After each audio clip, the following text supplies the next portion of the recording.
As the Gospel of Mark was being written down, the people at that time were struggling with their faith. These people's lives were in an upheaval because they were witness to the fall of the Second Temple, something that in their minds could never ever happen again, and if it did, then this must be the end of it all.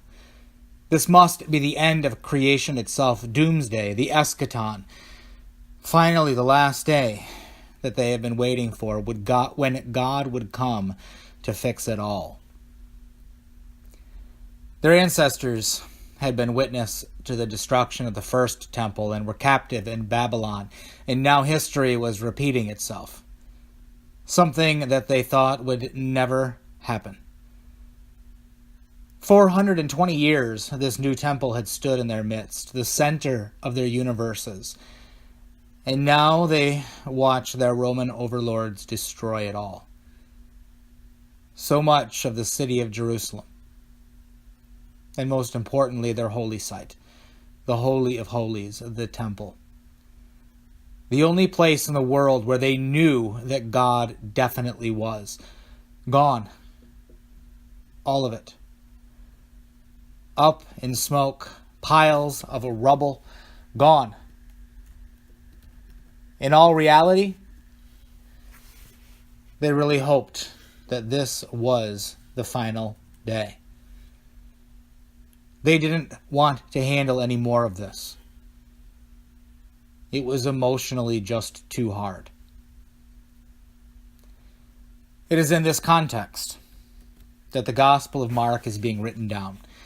It is in this faith crisis where everything has gone completely wrong where we hear the good news enter our world today. But it is good news that is different than what we might expect. It is apocalyptic good news. And we learn that the pain is not quite over yet. In our gospel reading today, a disciple of Jesus, back before the destruction, expresses that he is impressed with the buildings, with the grandeur of it all, how in his or her eyes that this was the most impressive thing in the world. I'm sure the original audience who had seen it with their own eyes would have said the exact same thing about their most holy temple. And Jesus responds, but probably not with as much pastoral care as you might imagine, at least not in the style that we would expect. Instead, he takes another tactic. He actually responds by belittling the building. And, well, this might surprise us 2,000 years later. Just imagine what the original audience thought who loved it and who were still grieving it. They would definitely have been surprised and probably even felt a little offended. The temple is sitting in ruins again, and you don't want to praise its past glory. You don't want to sit with us and reminisce. But Jesus doesn't seem too worried about that in our text today. Instead, he focuses on turning the disciples to see the truth. Jesus doesn't live in the past. He doesn't sugarcoat it either. And he doesn't want his followers to get stuck in this mentality of it used to be so good back when. Instead, Jesus pulls his followers out of the past where things really didn't ever go as right as we remember. Whether it's the original audience or us today, Jesus pulls us forward. And he tells us to just watch what is about to happen. What is past is over, and it is not to be repeated again. See what happened when a second temple was built in the place of the first? It was destroyed again. The future is not going to be the way that it has always been. God's plans are much bigger than that. God's plans for God's people will no longer be limited in the ways that they have been. God's kingdom is coming. Just watch what is about to happen. It's going to blow the past out of the water. But And this is a big but. There will still be more trouble ahead. For the birth pangs have just begun. The glorious end that I have told you about isn't here just yet. We can only imagine the pride that went into building the first temple in Jerusalem, only surpassed by the pride that went in building the second temple. Sure, the first was destroyed. But God brought us back now, and this one definitely will last until the end of time. This was the mentality of God's people. How could it be any other way? And truth be told, this has been the mentality of every great nation in the history of the world. We truly believe that what we build will last. What we make will never go. Our hands are greater than those that came before us. Yes, what they did was vanity, but what we do, that will last. Our hope too often rests in our own ability, but think of the real disappointment that comes with this. The 7 ancient wonders are a good example. Grandeur and glory so magnificent that entire generations came together to build them. Things like the lighthouse of Alexandria, Colossus of Rhodes, the mausoleum at Halicarnassus, the temple of Artemis, the statue of Zeus at Olympia, the hanging gardens of Babylon, and the great pyramid of Giza. Almost all now completely wiped off the face of the earth. A few scraps of remains left possibly. The great pyramid of Giza trying to hold on, but still even that crumbling before our own eyes.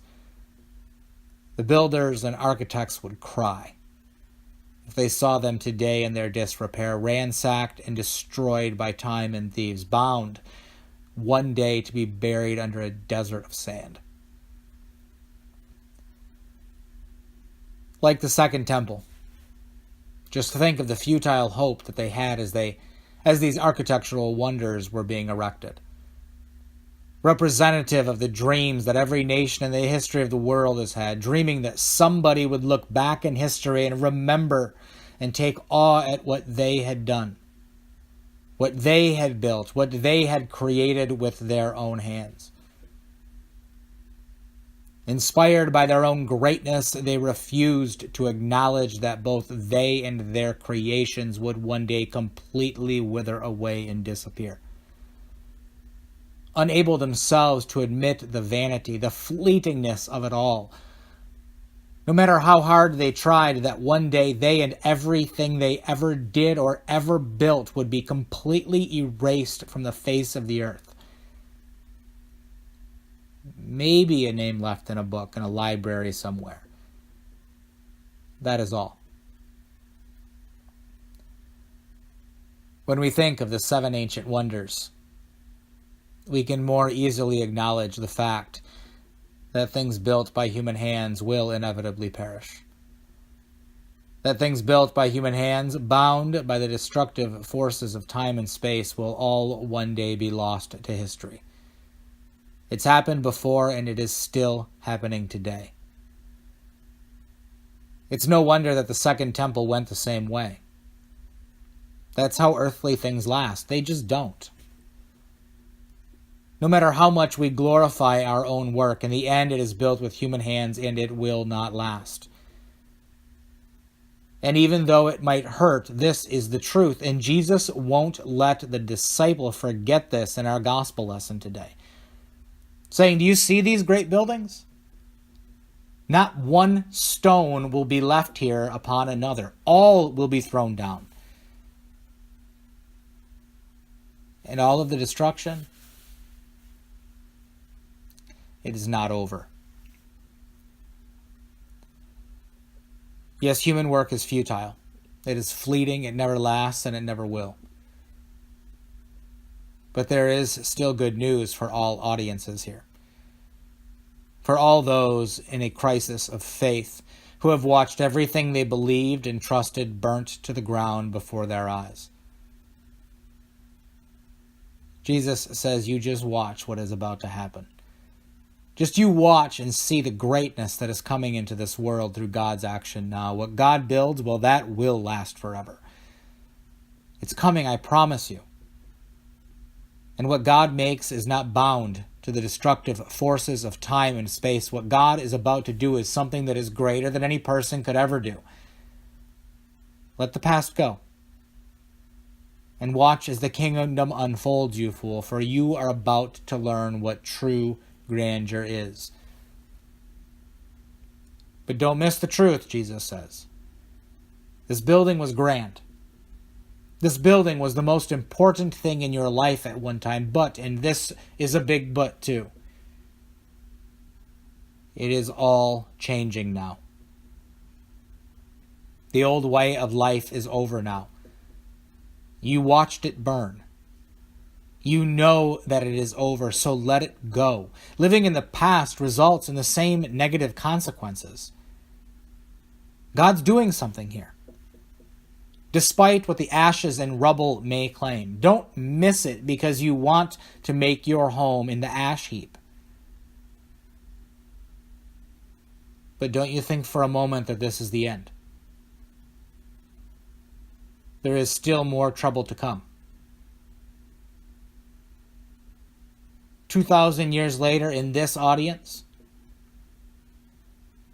we definitely know the truth in that. The promise of the kingdom come hasn't quite reached its fullness yet. Jesus has told us over and over again, follow me. And well, it's time to do just that. What is in the past is gone. We walk forward with him. And now he tells us with joy to just watch. Watch what God is doing now. Watch what God is making you a part of. Watch, for the kingdom of heaven itself is coming to earth. And this is where you will belong forever. For this is the dream that all of his disciples have had since the beginning, when he told us about this new way. The kingdom of God. So let go and just watch. You're about to see what real grandeur is. But the truth, the real truth, there's going to be a lot more trouble before we get there. And 2,000 years later, as we sit here, we can see the truth in ways that the original audience never could. But still, like them, we live in hopeful anticipation that it will be soon. Soon. And that because of God's promises, we know that we will get there no matter how much trouble comes. No matter how many times we watch our temples fall. We will get there. Amen.